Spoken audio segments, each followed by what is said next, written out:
तो पहला कदम एक्सरे का है। जाति जनगणना हमें यह बता देगा कि दलित कौन है, आदिवासी कौन है, पिछड़े वर्ग के लोग कौन है, माइनॉरिटी कौन है, जनरल कास्ट कौन है, गरीब जनरल कास्ट कौन है, यह सब पता लग जाएगा। उसके बाद हम दूसरा काम शुरू करेंगे। हम हिंदुस्तान की सारी संस्थाओं की लिस्ट निकालेंगे, इंस्टीट्यूशंस की लिस्ट निकालेंगे, चाहे वो जुडिशरी हो, ब्यूरोक्रेसी हो, सब इंस्टीट्यूशन की लिस्ट निकालेंगे। उसमें पता लगाएंगे कि मीडिया में दलितों की असलियत में कितनी भागीदारी है, कॉर्पोरेट इंडिया में असलियत में दलितों की कितनी भागीदारी है, ब्यूरोक्रेसी में असलियत में कितनी भागीदारी। भाइयों और बहनों, एक बात समझिए, सवाल धन का है। कोई बीमार होता है, दलित वर्ग का कोई बीमार होता है, तो लाखों रुपए आपके जेब से निकलते हैं, नहीं निकलते हैं, है ना? कहां जाते हैं? कहां जाते हैं? प्राइवेट अस्पताल। प्राइवेट अस्पताल किसके हैं? मोदी का नहीं है, दलितों का नहीं है, पिछड़ों का नहीं है, आदिवासियों का नहीं है, अंबानी अदानी का है, अरबपतियों का है।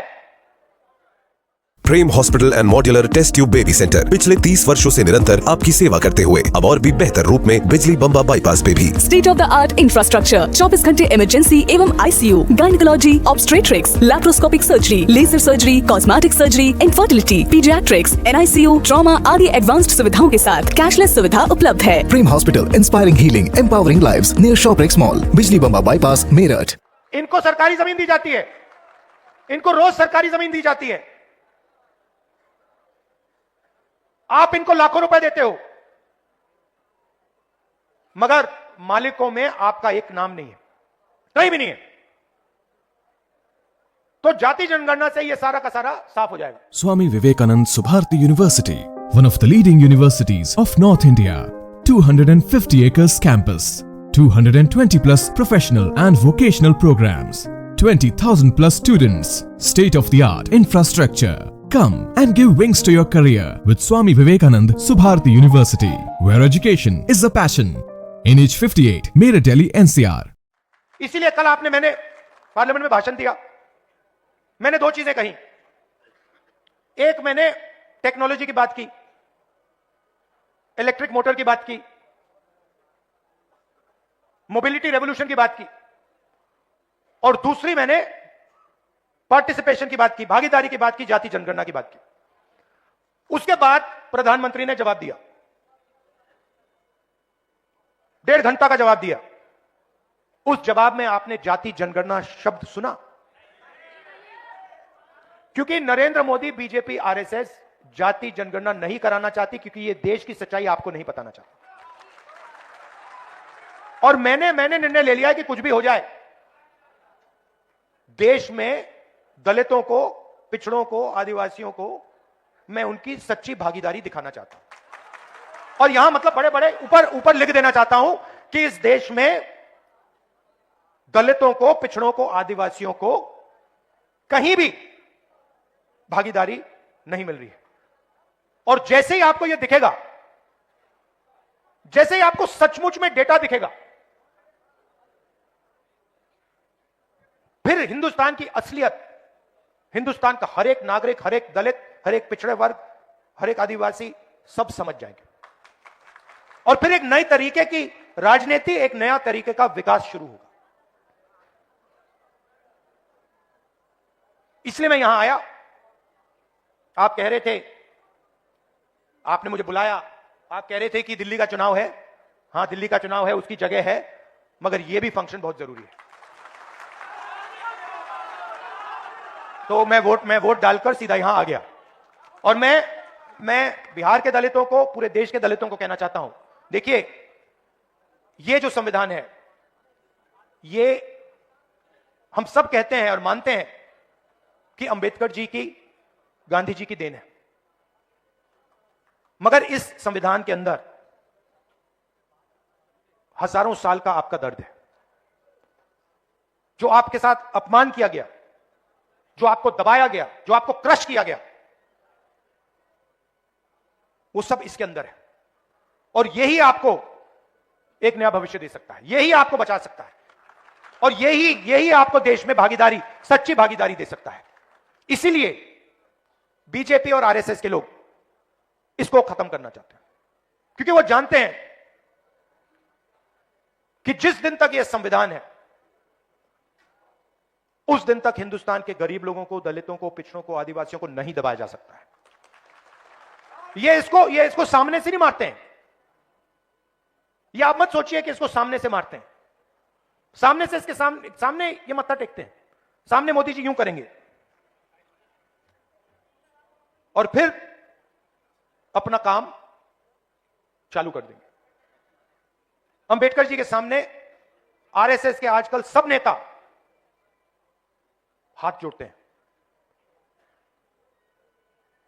मगर हाथ जोड़ते वक्त जिस चीज के लिए अंबेडकर जी लड़े, जिस चीज के लिए अंबेडकर जी ने अपनी जिंदगी दी,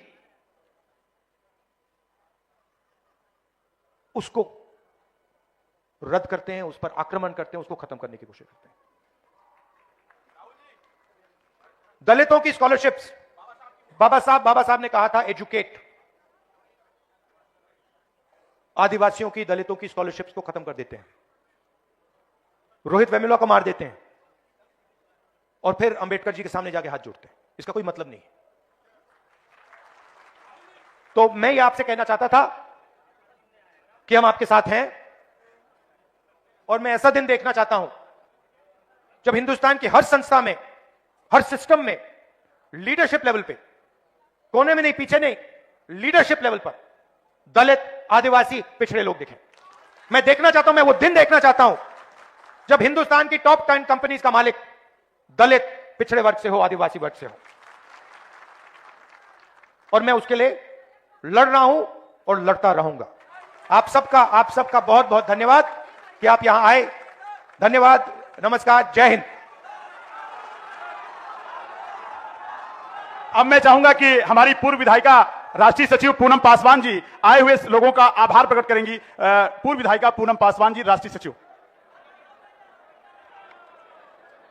हमारे आज जगलाल चौधरी जी की आजादी के शुभ अवसर पर हमारे आए हुए हमारे आदरणीय नेता राहुल गांधी जी और हमारे बिहार प्रदेश के अध्यक्ष अखिलेश प्रसाद सिंह जी और हमारे बीच विनोद चौधरी जी और एआईसीसी के सेक्रेटरी हमारे पासी जी और हमारे विधानमंडल के नेता विनोद चौधरी जी और हमारे बीच हमारे प्रभारी मोहन प्रकाश जी और तमाम हमारे बैठे हुए यहाँ सभी आदरणीय जनतागण। बिहार में ही नहीं, पूरे देश में दलितों को 15% आरक्षण मिला है, लेकिन सिर्फ नाम मात्र का आरक्षण है। बिहार में आज कर्मचारी से लेके कोर्टों में, उसके बाद शिक्षकों में सिर्फ मात्र दलितों को 2% भागीदारी मिली है। हमारी भागीदारी 13% आज बिहार में लुप्त है। मैं आपसे और हमारे जितने भी पासी समाज से, हमारे पिछड़े समाज, दलित समाज, बाबा भीमराव अंबेडकर जी ने कहा था कि अगर आपको आरक्षण चाहिए तो एकजुट होनी पड़ेगी। तो हमें सभी दलित, पिछड़ा, आदिवासी समाज के लोगों को अगर हम लोग एकजुट होके अगर हम लोग लड़ाई लड़ेंगे तभी हमारी भागीदारी सुनिश्चित होगी, नहीं तो हम लोग बैठते रहेंगे, हमारा अधिकार को छीना जाएगा। हमें अधिकार के नाम पे सिर्फ लड़ने और धर्म की राजनीति जो आदरणीय मोदी जी करते हैं, इससे हम लोगों को बचने की जरूरत है। इसीलिए तमाम लोग आए हुए, मैं तमाम लोगों को अपनी इस आजादी के, हमारी आजादी में जगलाल चौधरी जी ने जो योगदान और जो भागीदारी दिए हैं, आप उनकी आजादी को जाया नहीं जाने दे। और ये शराबबंदी उनके अपने कार्यकाल में हुआ था। आज बिहार में शराबबंदी नीतीश कुमार जी जो ढिंढोरा पीटने का काम कर रहे हैं, ये कांग्रेस पार्टी ने पूर्व में ही करके बता दिया था कि शराबबंदी दलितों के लिए, पिछड़ों के लिए कितनी जरूरत है, नहीं तो घर उजड़ रहा था, महिलाएं प्रताड़ित हो रही थी। इसी के साथ मैं तमाम लोगों को, आए हुए को मैं बहुत बहुत, और मंचासीन को मैं सभी को धन्यवाद देती हूँ। जय हिंद, जय जगलाल चौधरी जी, धन्यवाद।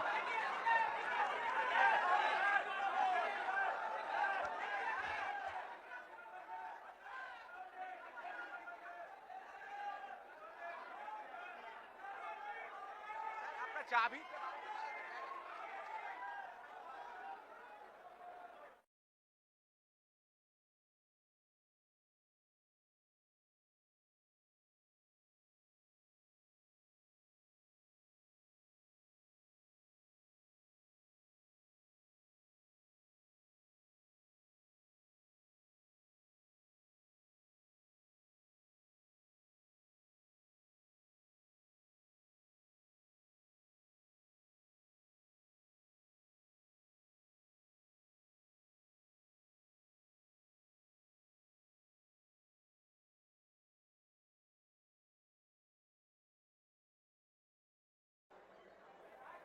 प्रेस के हमारे मित्रों, आप सबका यहां बहुत बहुत स्वागत।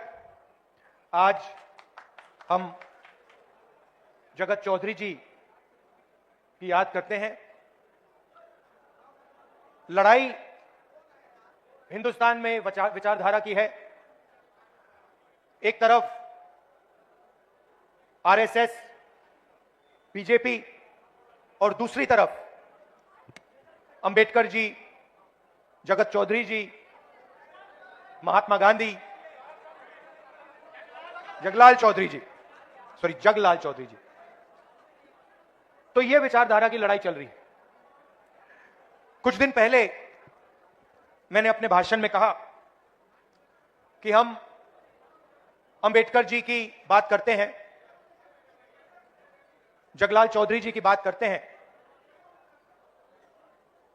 मगर जो ये बोलते थे, जो ये करते थे, इनके जो आइडियाज थे वो कहां से आए थे? वो जो आपके दिल में जो दर्द था, दलितों के दिल में जो दर्द था, भैया भैया थोड़ा साइड हो जाइए।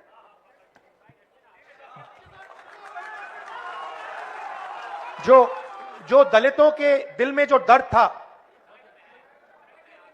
जो दुख था, जो उनके साथ हजारों सालों के लिए किया जा रहा था,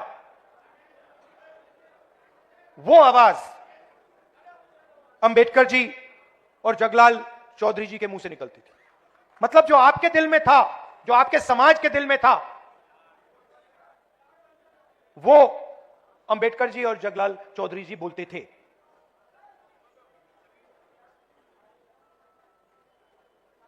आजादी मिली, बहुत कुछ हुआ, मगर मैं आपसे सवाल पूछना चाहता हूं। आज हिंदुस्तान का जो पावर स्ट्रक्चर है, जो इंस्टीट्यूशंस हैं, संस्थाएं हैं, चाहे वो शिक्षा का सिस्टम हो, स्वास्थ्य का सिस्टम हो, कॉर्पोरेट इंडिया हो, बिजनेस सिस्टम हो, जुडिशरी हो, इसमें आपकी भागीदारी कितनी है? लोग रिप्रेजेंटेशन की बात करते हैं, लोग कहते हैं कि हां, दलितों को रिप्रेजेंटेशन मिला, और यह सही है, रिप्रेजेंटेशन मिला, मगर पार्टिसिपेशन के बिना, पावर स्ट्रक्चर में शामिल होने के बिना रिप्रेजेंटेशन का कोई मतलब ही नहीं। मैंने आपको यहां स्टेज में बैठा दिया, 5 लोगों को यहां स्टेज में बैठा दिया, और फिर निर्णय पीछे से लिए जा रहे हैं, तो आपको स्टेज पे बैठाने का कोई मतलब ही नहीं है। आजकल फैशन बन रहा है कि भैया देखो, एमएलए को हमने इतने टिकट दे दिए, इस जात को इतने दे दिए, उस जात को इतने दे दिए। मोदी जी बोलते हैं हां, मगर फिर आपने जो पहले एमएलए की पार होती थी वो आपने छीन लिया। लोकसभा में आपने एमपी बैठा रखे हैं,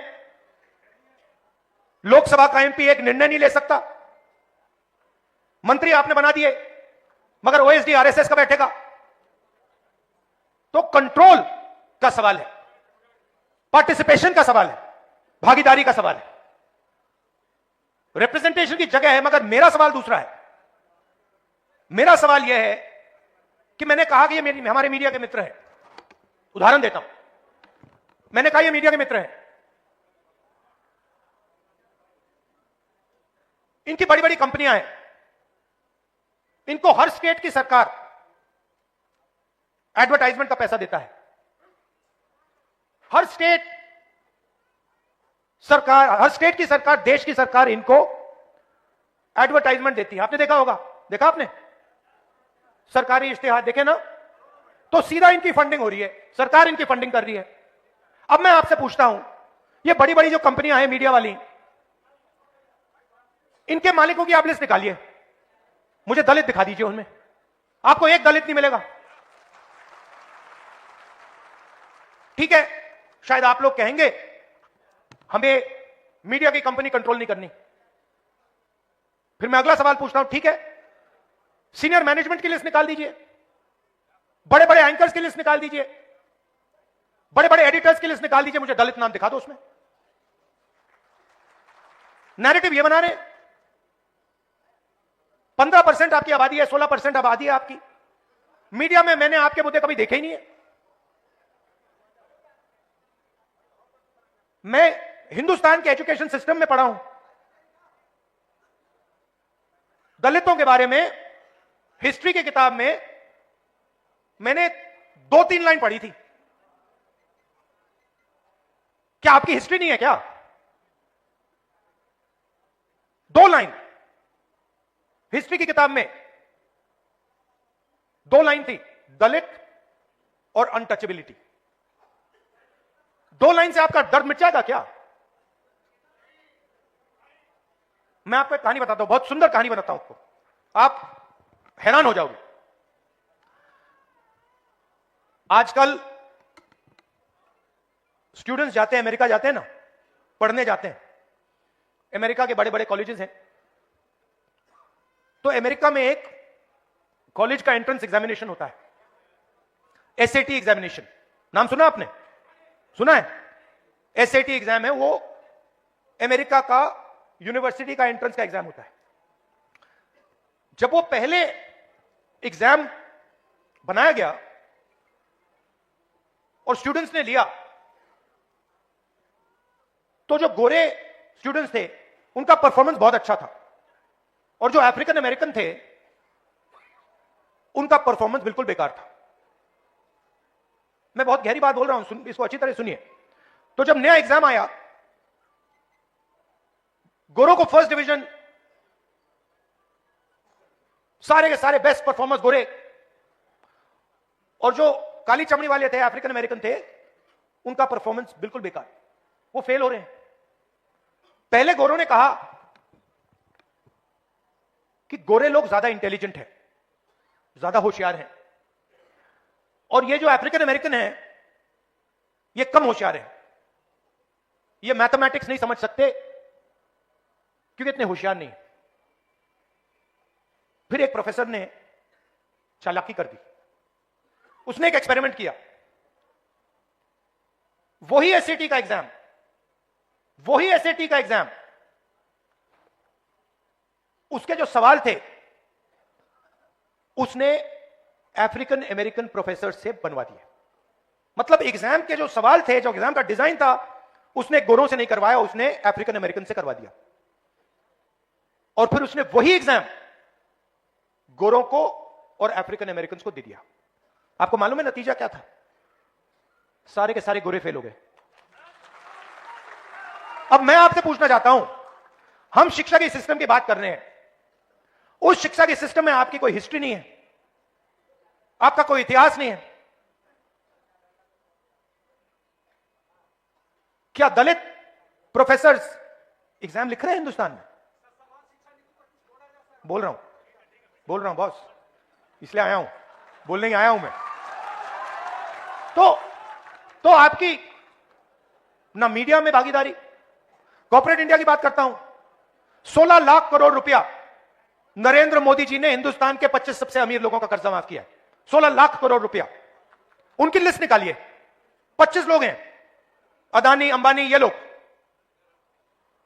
जीएसटी का 16 लाख करोड़ रुपया कर्जा माफ किया है। आपका पैसा है, दलितों का पैसा है, पिछड़ों का है, आदिवासियों का है। मगर अगर आप लिस्ट निकालेंगे, उसमें एक दलित नाम नहीं है, एक पिछड़ा नाम नहीं है, एक आदिवासी नाम नहीं है। कॉर्पोरेट इंडिया की लिस्ट निकालिए, 200 सबसे बड़ी कंपनियां, उनके मालिकों की लिस्ट निकालिए, मुझे दिखा दो, दलित नाम दिखा दो उस लिस्ट में, आपको एक नहीं मिलेगा। कॉर्पोरेट इंडिया की सीनियर मैनेजमेंट की लिस्ट निकालो, उसमें एक दलित, एक पिछड़े का नाम दिखा दो, एक आदिवासी का नाम दिखा दो, नहीं मिलेगा। आप जीएसटी देते हो, ये आप जो शर्ट पहने हैं, जितनी जीएसटी आपने इस शर्ट के लिए दी है, अगर अदानी इसी शर्ट को खरीदता उतनी ही जीएसटी वो देता। गलतफहमी में मत रहिए, अरबपति जीएसटी नहीं देते हैं, हिंदुस्तान के मजदूर, हिंदुस्तान के किसान, हिंदुस्तान के गरीब लोग जीएसटी देते हैं। आप पैसा देते हो, आपके जेब से जाता है, सीधा उनके जेब में जाता है। 200 बड़ी, सबसे बड़ी कंपनियों के मालिकों में एक ओबीसी नहीं है, एक दलित नहीं है, एक आदिवासी नहीं है। तो हो क्या रहा है? पूरा का पूरा पैसा आपके जेब से ट्रांसफर हो रहा है, दलितों के जेब से, आदिवासियों के, और आप सबसे गरीब हो। दलित, आदिवासी, पिछड़ों के जेब से ट्रांसफर हो रहा है और इनके जेब में जा रहा है। 90 लोग हिंदुस्तान का बजट डिसाइड करते हैं, आईएएस अफसर हैं। भागीदारी की बात होती है, मोदी जी कहते हैं ओबीसी वर्ग की बात करते रहते हैं। बजट का हर पैसा, हर रुपया 90 लोग बांटते हैं। मैंने इनकी लिस्ट निकाली, नाम देखे, नाम पढ़े। 90 में से 3 दलित हैं। आपकी आबादी 15%, 16%, और 90 में से 3 अफसर आपके। और जो 3 अफसर हैं, ये अच्छी तरह सुनिए, जो 3 अफसर हैं उनको छोटे छोटे डिपार्टमेंट दे रखे हैं। और अगर हिंदुस्तान की सरकार 100 रुपए खर्च करती है बजट में, तो दलित अफसर 1 रुपये का निर्णय लेते हैं। 100 रुपए का नोट निकालिए। अगर 100 रुपए हिंदुस्तान की सरकार बजट में बांटती है, दूसरे हाथ में 1 रुपए का सिक्का पकड़िए। 1 रुपए की भागीदारी है आपकी। मैं बता रहा हूं बदलाव कैसे होगा, इसलिए मैं यहां आया हूं। 50% आबादी पिछड़े वर्ग की है, 3 अफसर उनके, 3 आपके, 3 उनके। 100 रुपए में से 5 सिक्के उनको पकड़ा दो। 100 रुपए में से 1 रुपए का सिक्का आपको और 5 सिक्के उनको। और आदिवासियों की आबादी 9%, उनको 1 रुपया भी मत दो, उनको फेंक के ऐसे 10 पैसे दो। मतलब सब मिलाकर, दलित, आदिवासी, पिछड़ा वर्ग सब मिलाकर हिंदुस्तान में आपकी भागीदारी 100 रुपए में से 6 रुपए 10 पैसे। अंबेडकर जी ने संविधान दिया, इसको खत्म करने की कोशिश कर रहे हैं। जो आपको बजट में 6.5 रुपए, 6 रुपए 10 पैसे की भागीदारी, वो भी छीनने की कोशिश कर रहे हैं।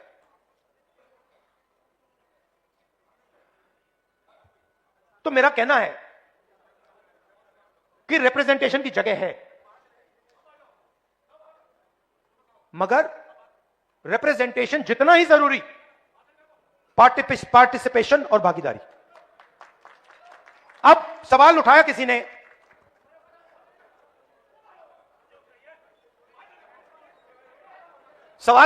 ने,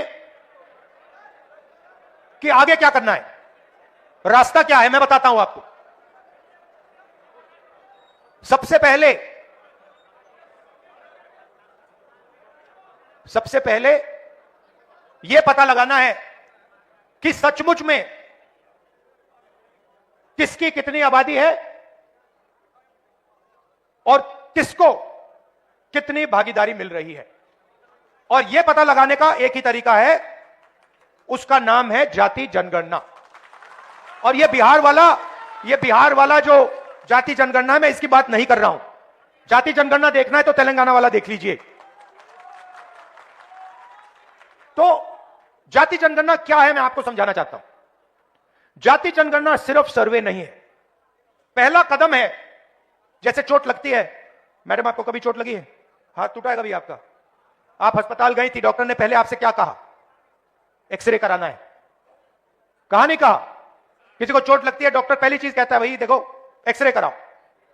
तो पहला कदम एक्सरे का है।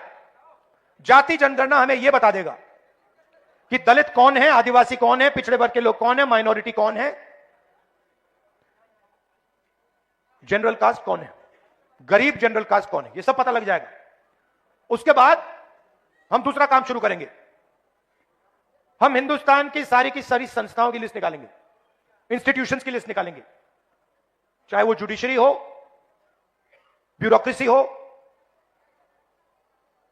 सब इंस्टीट्यूशन की लिस्ट निकालेंगे, उसमें पता लगाएंगे कि मीडिया में दलितों की असलियत में कितनी भागीदारी है, कॉर्पोरेट इंडिया में असलियत में दलितों की कितनी भागीदारी है, ब्यूरोक्रेसी में असलियत में कितनी भागीदारी।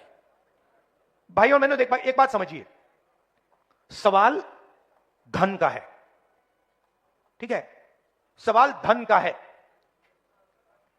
आज क्या हो रहा है, सारा का सारा धन संस्थाओं में जा रहा है, कॉर्पोरेट इंडिया में जा रहा है, शिक्षा के सिस्टम में जा रहा है, स्वास्थ्य के सिस्टम में जा रहा है।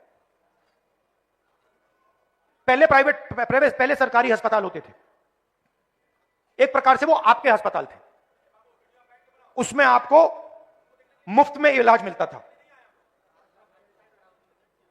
आज सारे के सारे अस्पताल प्राइवेट हैं।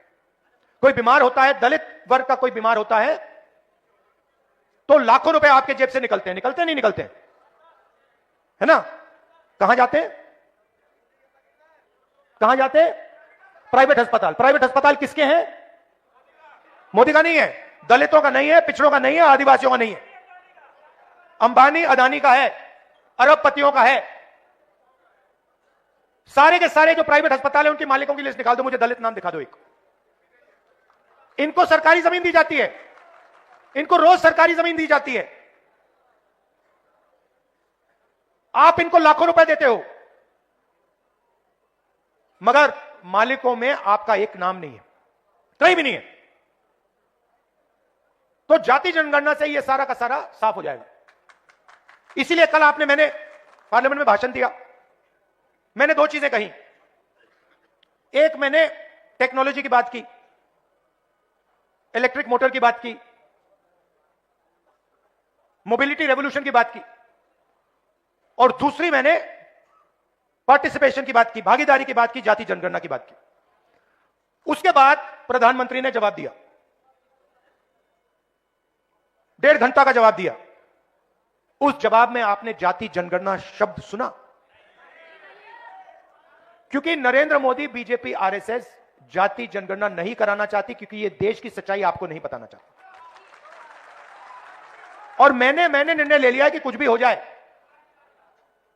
देश में दलितों को, पिछड़ों को, आदिवासियों को मैं उनकी सच्ची भागीदारी दिखाना चाहता हूं।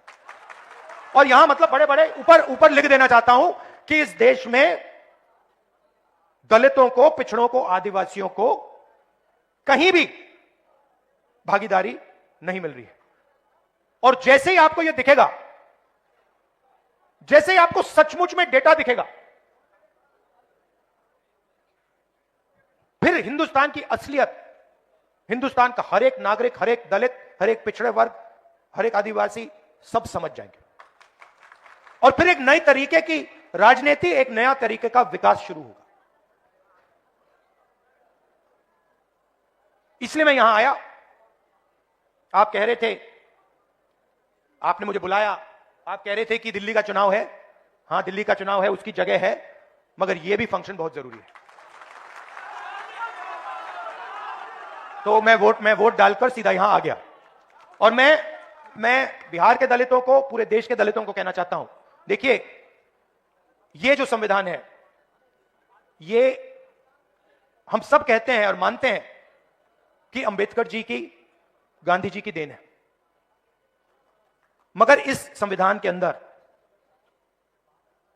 हजारों साल का आपका दर्द है।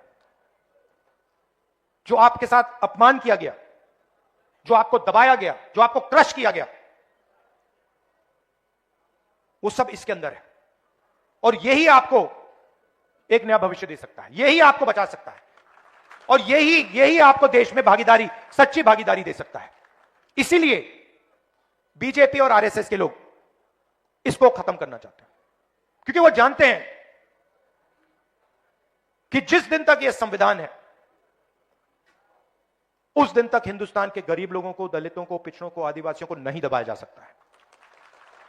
ये इसको सामने से नहीं मारते हैं। ये आप मत सोचिए कि इसको सामने से मारते हैं। सामने से इसके सामने ये मत्था टेकते हैं। सामने मोदी जी यूं करेंगे और फिर अपना काम चालू कर देंगे। अंबेडकर जी के सामने आरएसएस के आजकल सब नेता हाथ जोड़ते हैं, मगर हाथ जोड़ते वक्त जिस चीज के लिए अंबेडकर जी लड़े, जिस चीज के लिए अंबेडकर जी ने अपनी जिंदगी दी, उसको रद्द करते हैं, उस पर आक्रमण करते हैं, उसको खत्म करने की कोशिश करते हैं। दलितों की स्कॉलरशिप्स, बाबा साहब ने कहा था एजुकेट। आदिवासियों की, दलितों की स्कॉलरशिप्स को खत्म कर देते हैं, रोहित वेमुला को मार देते हैं और फिर अंबेडकर जी के सामने जाके हाथ जोड़ते हैं। इसका कोई मतलब नहीं है। तो मैं ये आपसे कहना चाहता था कि हम आपके साथ हैं और मैं ऐसा दिन देखना चाहता हूं जब हिंदुस्तान की हर संस्था में, हर सिस्टम में, लीडरशिप लेवल पे, कोने में नहीं, पीछे नहीं, लीडरशिप लेवल पर दलित, आदिवासी, पिछड़े लोग दिखे। मैं देखना चाहता हूं, मैं वो दिन देखना चाहता हूं जब हिंदुस्तान की टॉप 10 कंपनीज का मालिक दलित, पिछड़े वर्ग से हो, आदिवासी वर्ग से हो। और मैं उसके लिए लड़ रहा हूं और लड़ता रहूंगा। आप सबका बहुत बहुत धन्यवाद कि आप यहां आए। धन्यवाद, नमस्कार, जय हिंद। अब मैं चाहूंगा